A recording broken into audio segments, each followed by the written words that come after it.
Hi there from Chicago. Glad to have you with us here on Big Ten Today. I'm Mike Hall with you for the next hour on what is a busy day. I'm spiffy today because it's National Signing Day coming up a little bit later on 2 Central.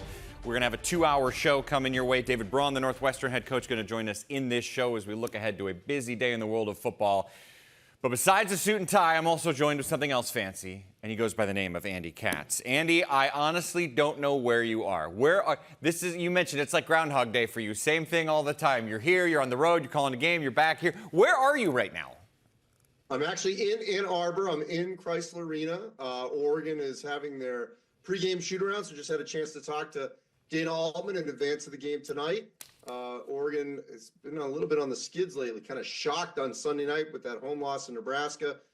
They'll take on a Michigan team that, when they're on, they're one of the best teams in this league. So hoping for a great atmosphere tonight here at Chrysler. The first of many games this evening. Well, don't give away the D block. We'll preview the games coming up today a little bit later on. But first things first, let's look back at what happened in the world of Big Ten hoops last night. It is our big story. Tom Izzo and the Spartans came into Tuesday aiming to make history, but unfortunately they played it poorly against a Bruin squad on a 5-game winning streak.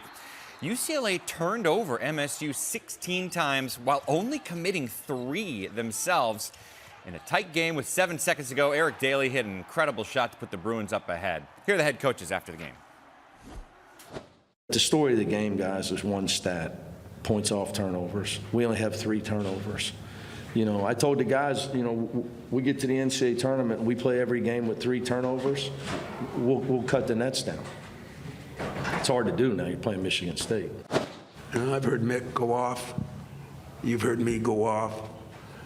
This one should be blamed to the coach because everything's blamed for the coach. It's always the coach's fault. But the players should be blamed too.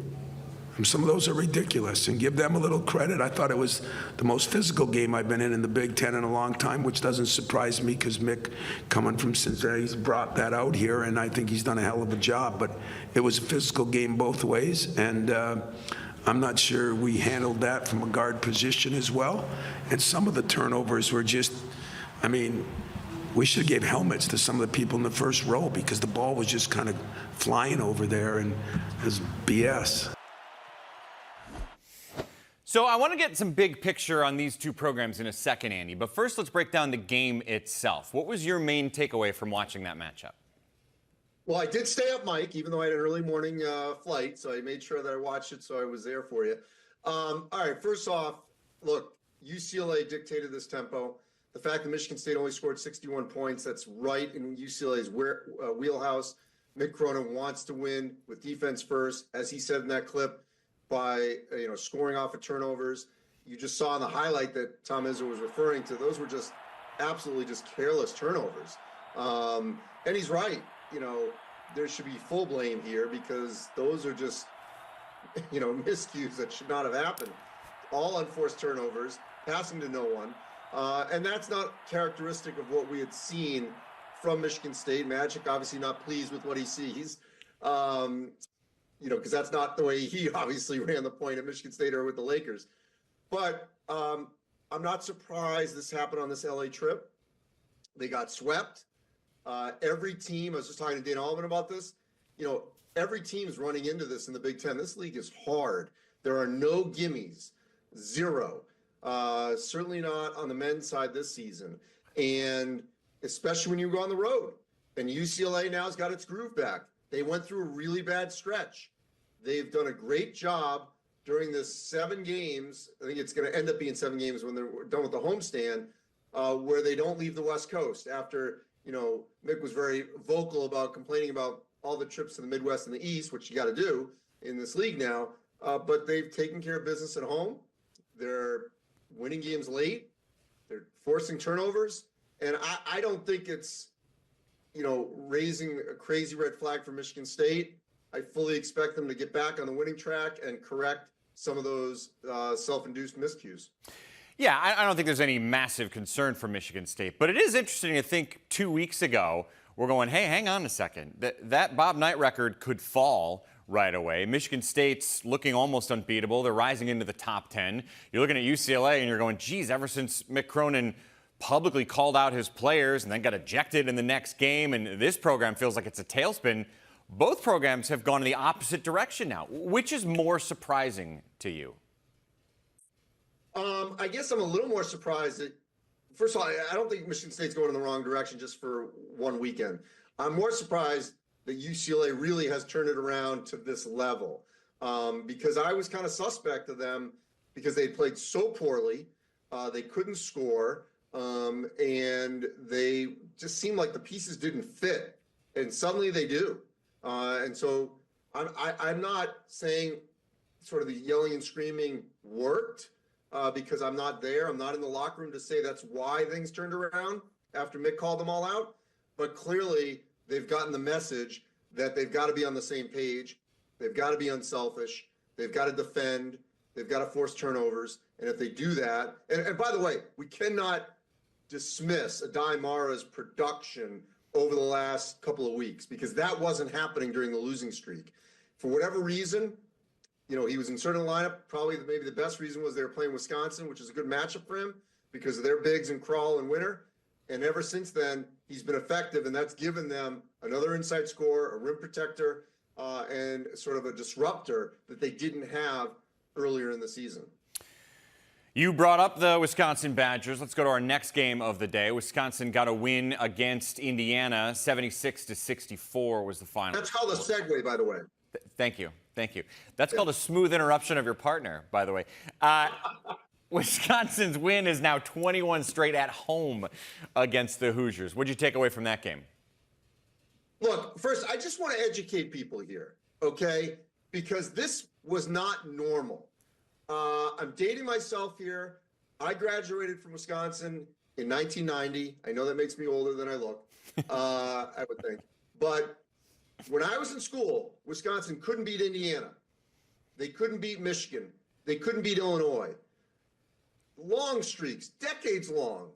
And the fact that now they've won over 20 games in a row against Indiana, that's hard for me to wrap my mind around, because that's not what I saw. It's certainly not what any fan 50 and over in Madison has seen.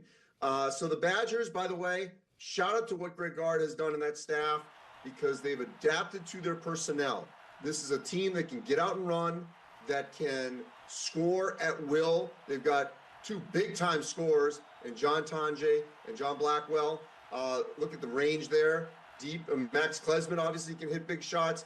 McGee's hit some big shots. They're fives. They're stretch fives. Can shoot from the perimeter. Remember earlier in the season they had 21 threes against Iowa. I mean, this is a different kind of Wisconsin team. And that's how you survive in today's college basketball, is you have to adapt. You cannot say, this is the way I'm going to play. Either you like it or you don't. You're just going to have to adjust to your personnel. And Greg Gard's done an outstanding job.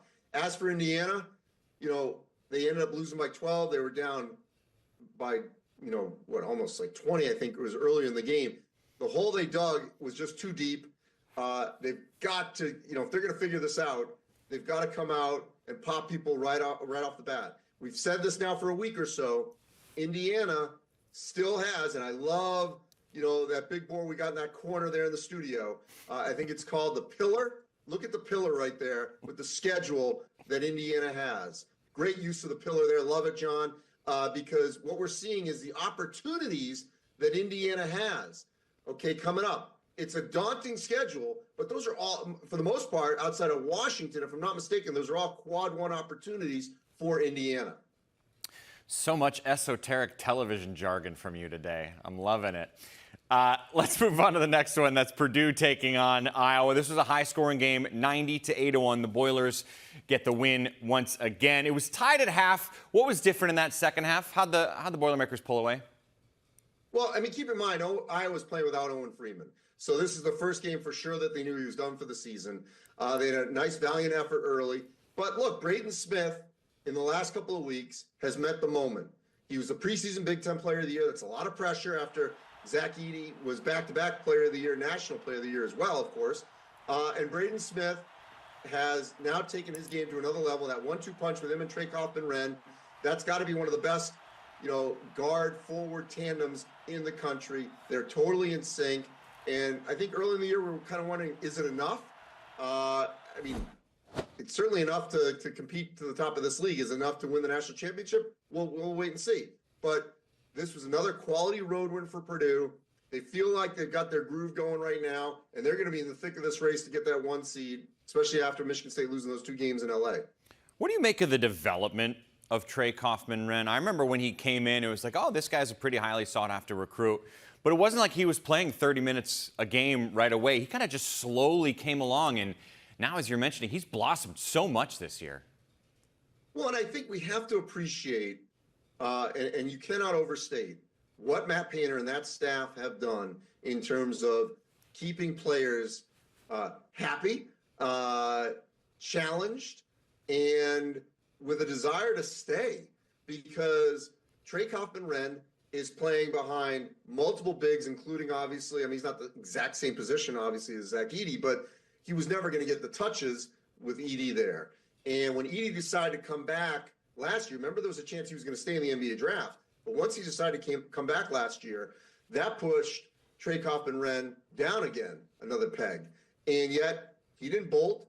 He didn't say, you know what, I didn't get my opportunities here. I'm going to go, somewhere else where they're definitely going to feature me more, which, by the way, he is featured a lot. I'm not saying this is just, what people could say. I'm not saying he said anything like this, but he stayed true.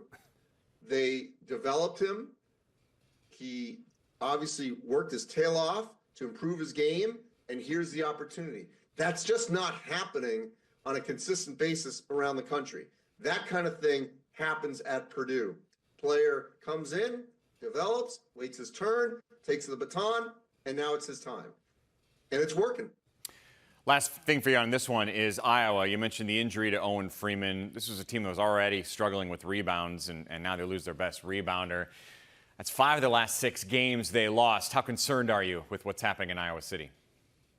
Very. It's good they scored 81 points because that's what they do. They score over 80. But, there was a chance, probably about a month ago where they were right in that mix to potentially get a bid. Now, they pretty much have to win the Big Ten tournament. There's just not enough there on the resume. And, are they a postseason team? Could they be in the NIT of the Crown? Sure. But we'll have to wait and see. They've got a huge mountain to climb right now because they're depleted. Yeah. All right, much more coming up with Andy Katz. That was just 3 of the 5 games we saw yesterday. Well, the big news coming out of Evanston was Brooks Barnhizer, the jack-of-all-trades for the Wildcats, being shut down for the rest of the season with a foot injury.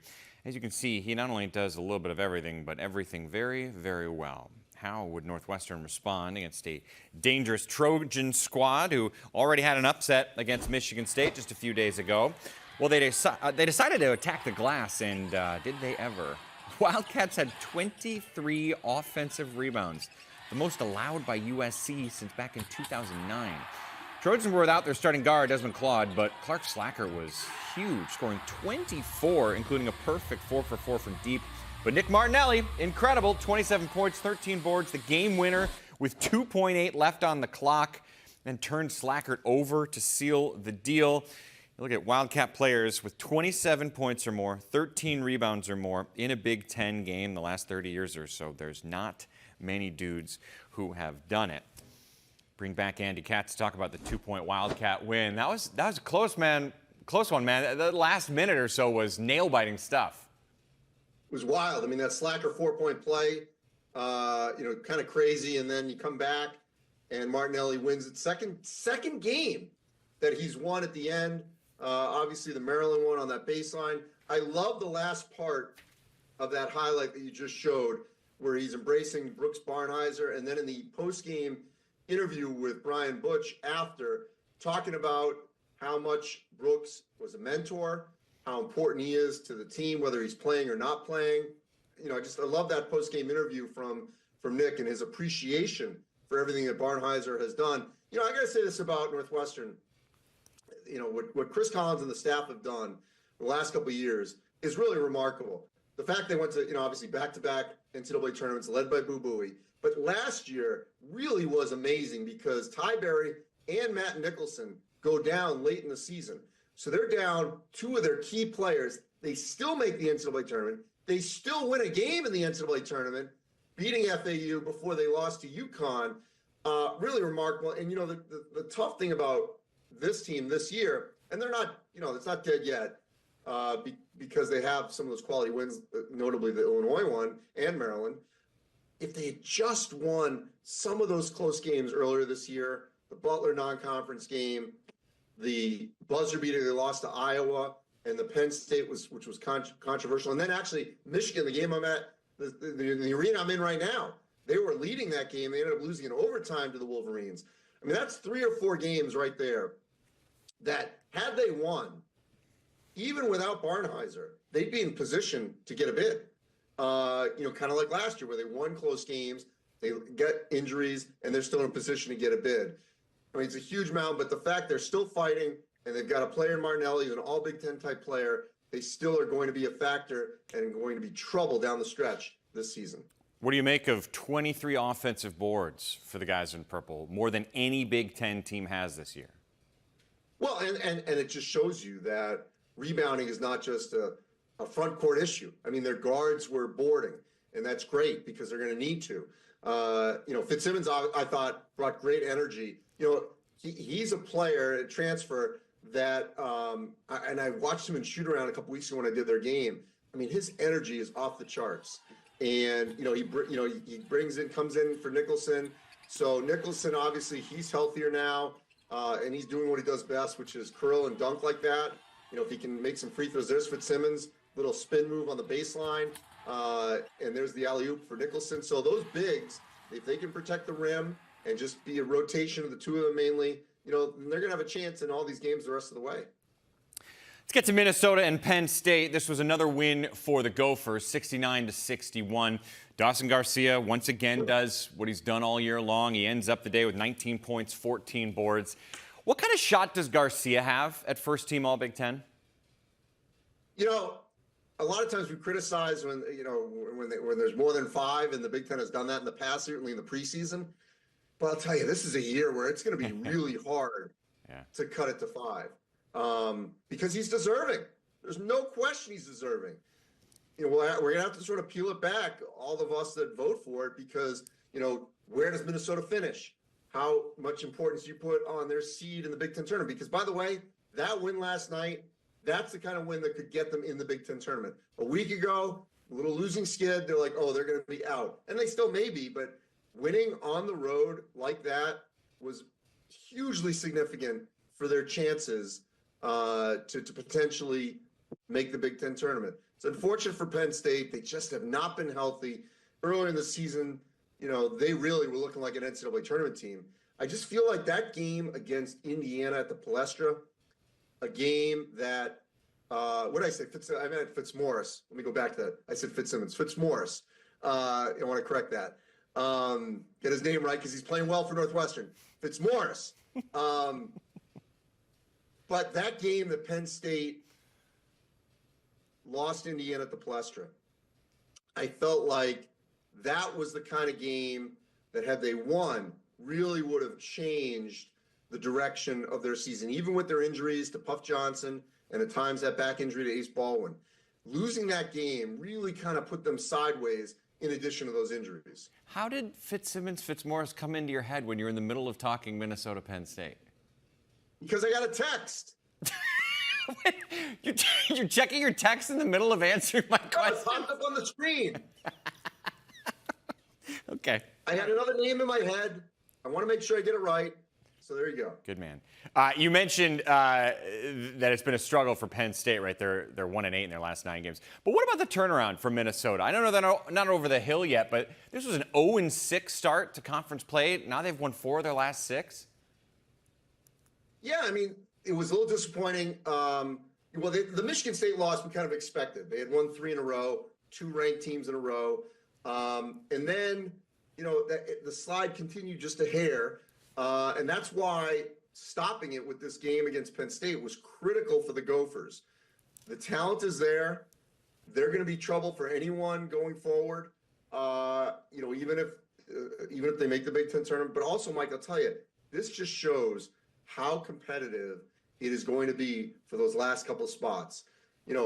Iowa, Minnesota, Penn State, Northwestern, Rutgers, all of them are more than capable of winning games in the Big Ten tournament winning games in some form of a postseason, whatever that is. Washington's probably the only school right now where you say, okay, I don't think they're going to make it, but everyone else is in that grouping right now. And, we don't know. I mean, there could be a team, whether it's Ohio State, Indiana, someone could slide down too. There's still, a month left in the season. So the competition for the last spots in the Big Ten tournament is going to be incredibly difficult down the stretch. And I will say, and I've said this before on our air, that I will not be shocked if a couple teams that end up in the crown, and for people that aren't familiar with this, the Big Ten, Big 12, and Big East have to send their 2 teams that don't make the NCAA tournament to this new tournament in Las Vegas. It's going to be on Fox called the Crown. It's the week of the Final Four. But the NIT is going to want Big Ten teams. So now they get the next picks. And that means we could see a team that doesn't make the Big Ten tournament be in the NIT because they may be worthy. So we'll see. Sorry, man, just getting texts while you were talking. No big deal. Well, the difference is I have a screen in front of me because I'm on the road. Oh. You have a camera in a vast studio. More discussions of the logistics of the studio from Andy Katz. We got another 35 minutes of this, folks. But we're going to switch gears from the hardwood to by a handful of coaches. The #1 recruit in the country who's going to Michigan is going to join us. Also get a chance now to look at Northwestern. David Braun's entering his 3rd season in Evanston as the Cats head coach. 20 players inked to this year's signing class. He's getting a lot of guys. Kylan Mills caught up with Braun to discuss all things purple on the banks of Lake Michigan. Joining us now to talk all things Wildcats is Northwestern head coach David Braun. Coach, great to see you. Last time we were chatting, we were both freezing our butts off at Wrigley Field. How have you been since then? We're doing well. Got a humble group, a hungry group. Excited about some of the strides that we made over December and January. Great to get our early enrollees on campus and some of our transfers. But the off-season workouts have been going great. Awesome. Well, good to hear. Before we look ahead more to 2025, I want to put a bow on the 2024 season. Mentioned you and I were together on the sidelines for that Wrigley Field matchup against Illinois, but this was a team that maybe didn't get the results they wanted, but they never stopped fighting. They always stayed together. As you've now had some time to process 2024, what do you take away from the season that was? Yeah, we just got a lot of work to do. It starts with self-reflection of the job I did, and there's a lot of things I got to do a better job of, and just coaching our football team and as a staff reflecting on areas that we need to improve. But proud of the way that our guys battled. But it was a frustrating 2024 campaign, and the expectations that we have for this program are awfully lofty. And the thing that I give our leadership a lot of credit on is they're humble, they're hungry. They've really attacked this off season. Great exit meetings coming out of the season on areas that we all know that we need to improve collectively and individually. But the way that the leadership on this football team has stepped up and set the tone for this off season going into spring ball is something that I know all of us are really excited about. You brought up the leadership, and one of the positives you take away from 2024 is that you bring back both your defensive and offensive coordinators. I know especially for Zach Lujan, there was a learning curve being brand new to the conference, brand new to Northwestern. As you guys put your heads together, how do you feel like that consistency will help this group moving ahead into 2025? Yeah. Just as we even approach spring ball, it's a totally different conversation going into your second spring ball in terms of where you're at offensively. And opportunities for us to evaluate everything in terms of where we need to continue to improve from a personnel standpoint, where we need to improve from a coaching and teaching standpoint, where we can streamline things, and areas that we feel like we can find advantage. It's one thing to say these are things that we're comfortable with, but based on the personnel and our guys' strengths, where do we need to make adjustments in terms of the way that we're constructing the offense to put our guys in situations to be successful on game day. And that's what becomes really exciting about February is December and January. So much of your time is consumed in the recruiting space. We got our staff together. New running backs coach are starting to dive into cut-ups and identifying areas where we really fell short, areas where we did things well last year, and really making sure that we put a great plan together for spring ball on things that we need to be building off of as we approach fall camp. Well, I can't believe that February is here and that we're talking about National Signing Day. But as you look at your 2025 recruiting class, what excites you the most, and what is this group bringing to the Wildcats?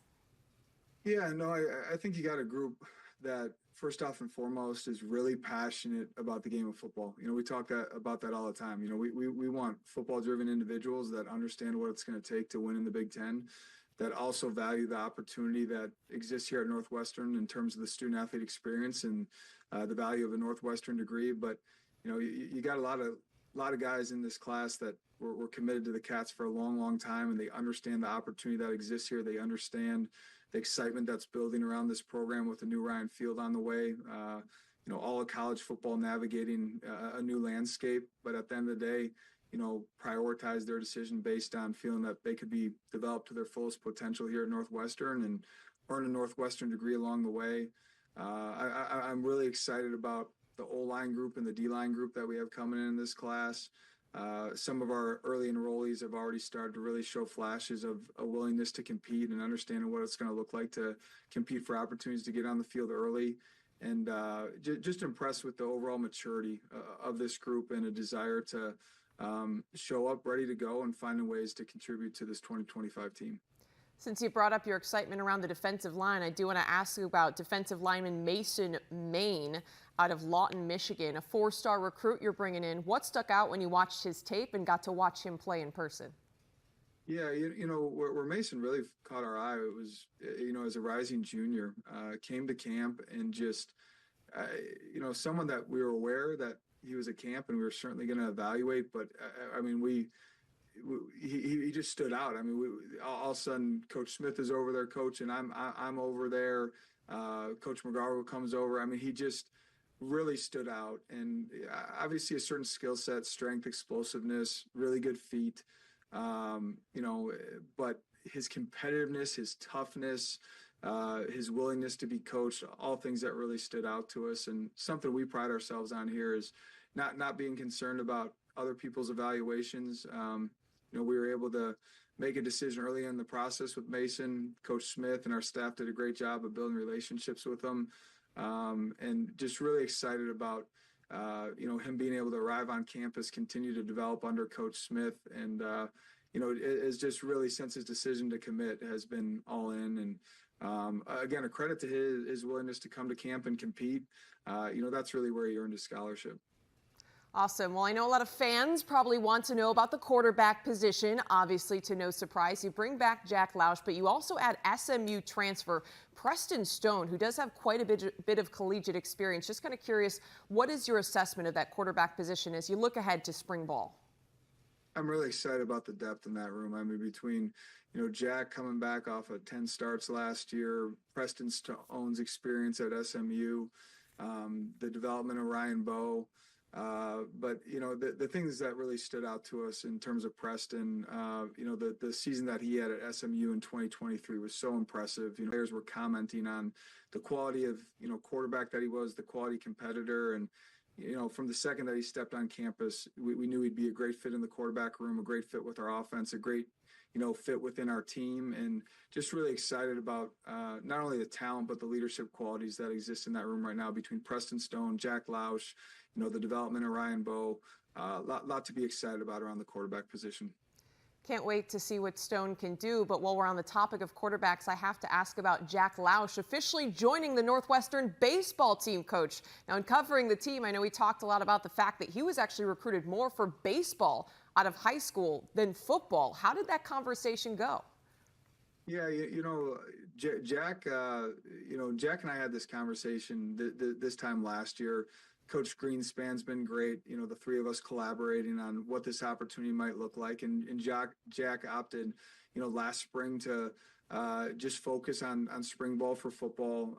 As this offseason hit, we had further conversations, and Jack made the decision that, we wanted to give baseball a go. And I'm really excited for Jack. I told Jack this, if you take 100 young men that wanted to pursue an opportunity to play two sports in the Big Ten, there's very few that could ever do that effectively. But Jack's one-on-one, just in terms of his work ethic, his attention to detail, his competitiveness, and his discipline. And Jack possesses all the tangibles and the intangibles to do this at a really high level. So excited to see him compete with our baseball team this year, help them win a bunch of games. And to Jack's credit, he's been fully active in all our off-season training for football as well. I can't imagine what it's like to be a one-sport athlete in the Big Ten, let alone a two-sport athlete in the Big Ten, Coach. There's no way that I would have been able to balance anything like that. Again, I think it's just a testament and credit to Jack and his just the discipline that he possesses, and again, a great credit to Coach Greenspan and Jack as well. Just the communication lines between the three of us as he made this decision.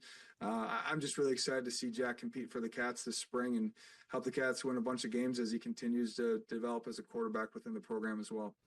I just think it's awesome to see you support your student athletes in all of their ventures in this way. One thing I wanted to touch on real quick that I don't think it's talked about enough is just the challenges of the transfer portal for a rigorous academic institution like Northwestern. You're on a quarter system. There are some different quirks in terms of the scheduling. And you brought up the early transfer portal in December. How are you able to utilize that? And then how do you try to manage, like I said, just some of the challenges that come with coaching at a caliber school like Northwestern? Yeah, it can be unique and difficult. And to be honest with you, we still have a lot of work to do in that space, but we've made so much progress. And that's a credit to everyone on campus. There's so many people that have been involved, in those conversations to get us to a point where we've been able to bring in, I believe, 7 transfers for the winter quarter that started on January 6th. And another 2 will be joining us in the spring. And there's just so many moving parts that go into that, but the work that multiple people on our staff and on campus have done to make that happen. Really excited about the progress that we're making. And it really just starts off with making sure that we're bringing the right young men into our program. Obviously, we're looking for talented football players, but just as importantly, we're looking for guys that are high character, that are tough, that love football, that value the experience here at Northwestern. And we go through a thorough vetting process, and in the transfer portal, that's got to happen in a really short window. But the young men that decided to come here to Northwestern have been so impressed with our leadership on this current team and their willingness to really integrate into the culture that exists here. There's a lot of positive things going on. And again, huge credit to everyone on campus that has been able to really start to find some ways to adapt to the way that the transfer portal landscape works in college football right now. One thing that stood out, Coach, about spending time around your program is the sense of family and the high-quality individuals that you've been able to bring in to the Wildcats. So kudos to you for that. Real quickly, looking ahead to the 2025 schedule, 5 games back on the lakefront, 2 at Wrigley Field. What are you looking forward to the most?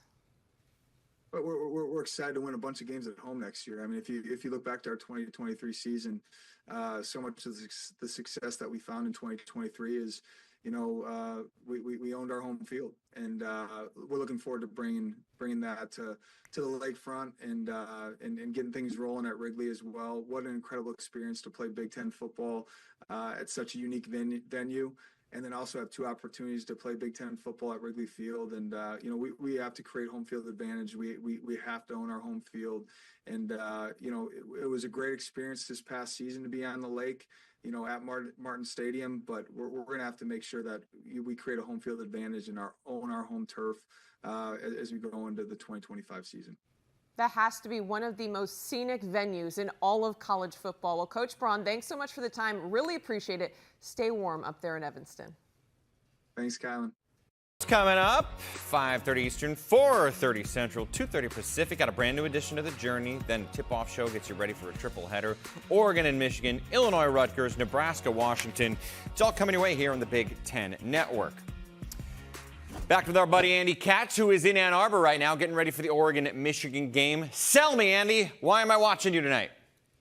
Well, on that Big Ten live pregame show, you'll see me interview Dana Altman, the Oregon head coach, and Dusty May, the Michigan coach. So that alone should keep you locked in for that 30 minutes because you don't know when those interviews are going to come. No, all right, Oregon, it's weird. I was just talking to Dana Altman. They've been struggling in terms of getting going early. Here's a crazy, weird stat that Oregon told me. In Big Ten games, they have trailed for over 5 hours of game time, only in the lead for 1 hour. So they've been constantly playing from behind, trying to catch up. They've lost 3 in a row. The most sort of shocking one, nothing against Nebraska, but the fact they lost that game Sunday at home to Nebraska. They've had a lot of problems at home, which again leads to giving these teams opportunities to feel good about themselves. Nate Biddle, he's got his work cut out for him tonight because the combination of Vlad Golden and Danny Wolf, that high-low action between those two transfer bigs has been phenomenal for the Wolverines. I think those two players, we talked earlier in the show about, expanding the all Big Ten team. Normally I'm against it, but we got to find room for all these guys because you could make an argument for Golden and Wolf, not just for a first-team all Big Ten, but they could be contenders for Player of the Year. They've played that well. So they have the advantage, I think, obviously inside.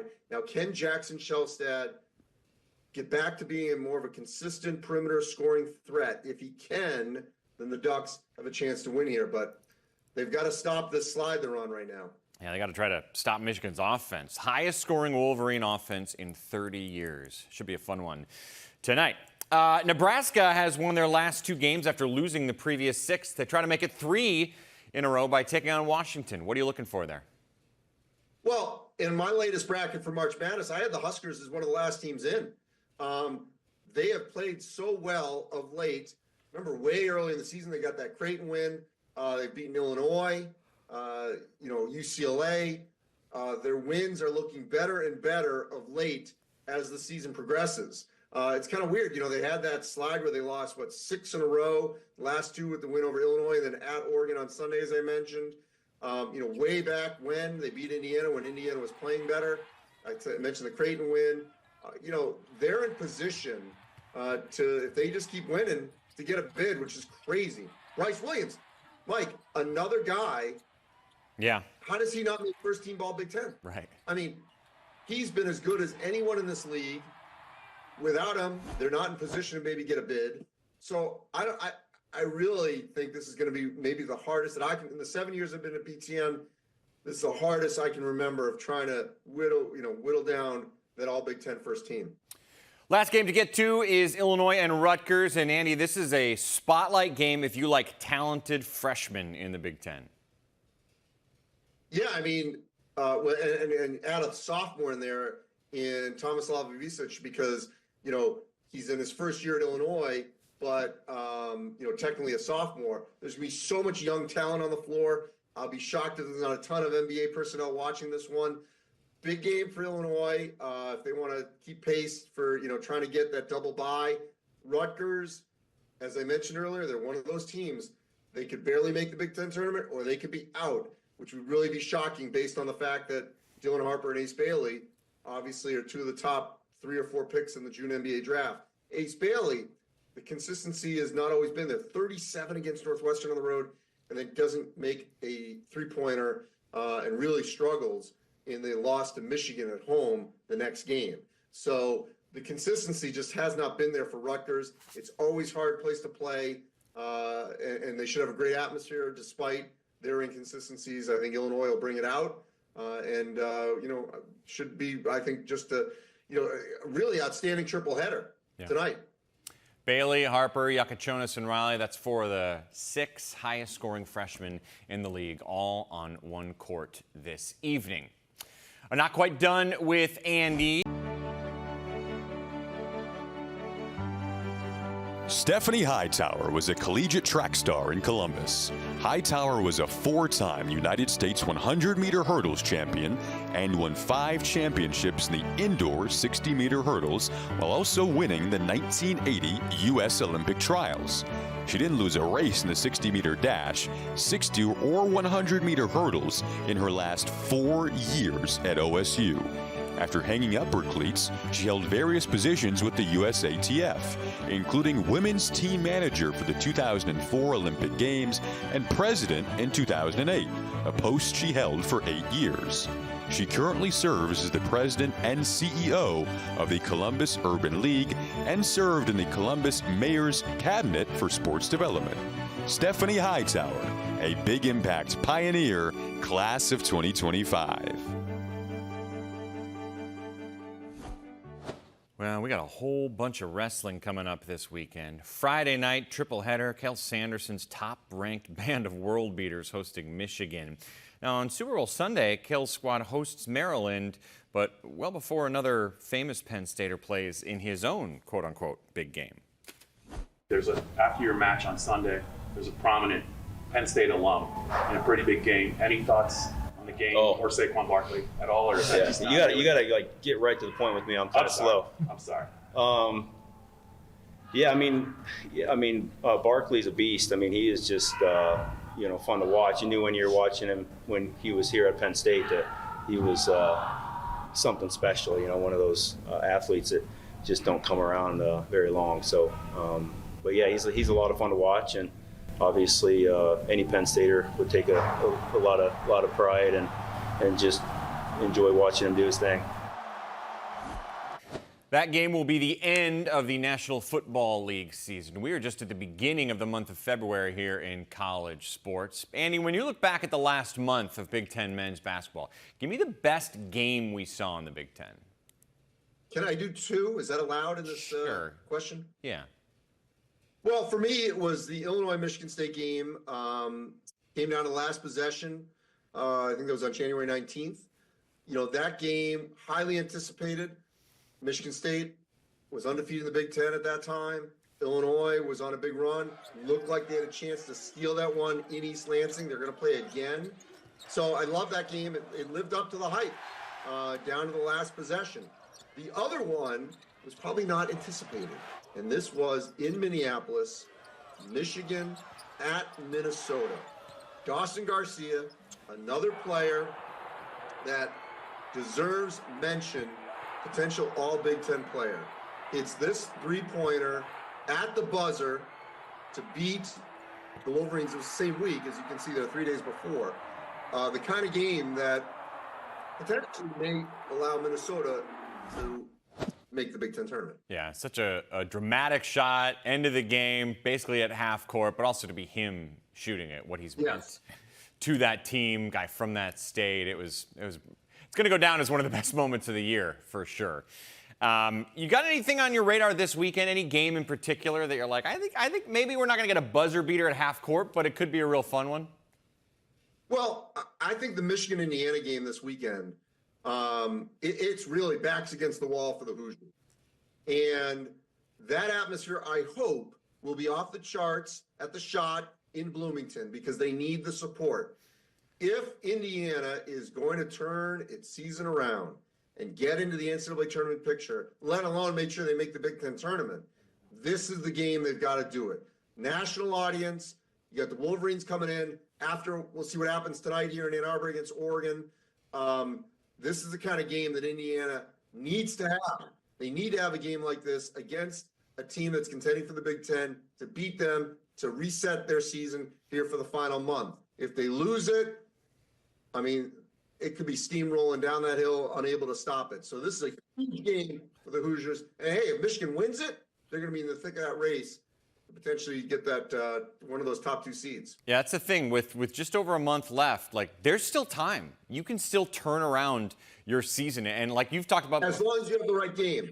Right. But there, and the difference this year is, too, there's different goals for teams to reach, right? If you're at the bottom of the league, your goal is to make the Big Ten tournament first and foremost. And that is a reachable goal for all the teams that don't want to be in those final three spots to just miss out.